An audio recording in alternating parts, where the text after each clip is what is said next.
Hello, my name's Simon Foster, and I'm the author of Affinity Photo, Beginner to Pro via Reference and Workflow.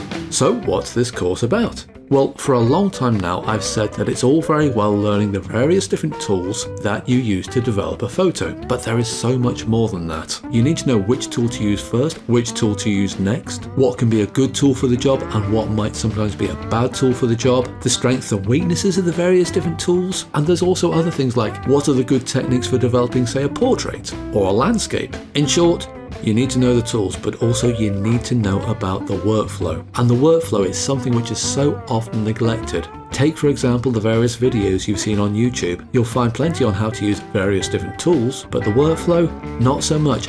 But I think the most common complaint for anyone starting out is, well, I've learned this tool, I've learned that tool, but what do I do next? How do I start? So this course aims to address that issue. But even better than that, as well as getting workflow videos, you're also getting reference videos on how to use the tools. Now, the reason for that is simple. It gets pretty difficult trying to explain a workflow when you're having to explain in detail all the tools you're using as you go along. So for this course, there are workflow videos, but there are also reference videos.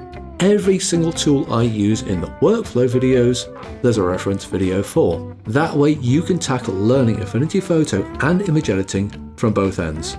The workflow point of view and the tools you need to use point of view. The course is divided into the workflow videos and the reference videos. Now, the reference videos cover most of the tools you will use within Affinity Photo, certainly all the tools you will use on a daily basis. As for the workflow videos, I've given you various different workflows. I explain the 5-step approach, which is very good for beginners. I explain a problem-based approach. I explain a what do I like about my picture approach, plus others, so that you can learn the various different workflow videos. I also talk about various different topics like developing landscapes or developing portraits. So by the end of this course, not only will you know the tools of the trade, you will also know how to put them together in various different ways to make your photos really shine. So enroll on the course and I'll give you the benefit of 3 decades worth of me being a designer, using image editing programs, using Affinity Photo, and I'll take you from beginner to pro via reference and workflow.